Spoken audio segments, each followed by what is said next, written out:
ఇప్పుడు ప్రపంచమంతా సలార్ ఫీవర్ తో ఉంది. ఆన్లైన్ బుకింగ్ వచ్చాక కూడా టికెట్లు దొరకడం కష్టమైపోయింది. ఆ రోజుల్లో సీనియర్ ఎన్టీఆర్, చిరంజీవి సినిమాలు రిలీజ్ అయినప్పుడు ఫ్యాన్స్ ఎలాగైతే కిలోమీటర్స్ ద్వారా బారులు తీరేవారో అలా థియేటర్స్ ముందు జనాలు బారులు తీయడం సలార్ విషయంలోనే జరుగుతుంది. ప్రభాస్, ప్రశాంత్ నీల్ క్రేజ్ కి ఇదొక నిదర్శనం. అదలా ఉంటే ఇప్పుడు ప్రభాస్ ఫ్యాన్స్ కి టీ సిరీస్ సంస్థ ఒక శుభవార్త వినిపించింది.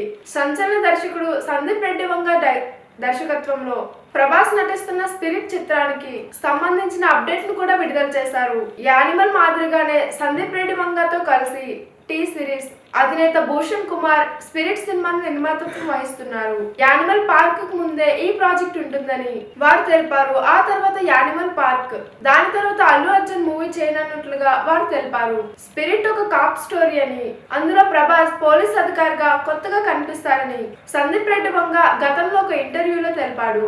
అంటే త్వరలోనే సందీప్ రెడ్డి వంగ హీరోగా ప్రభాస్ దర్శనమిస్తారని తెలిపారు. చూసారు కదా, ఈ వీడియో నచ్చితే లైక్ చేయండి, షేర్ చేయండి. మరిన్ని వీడియోస్ కోసం TFCC లైవ్ ఛానల్ని సబ్స్క్రైబ్ చేసుకోండి.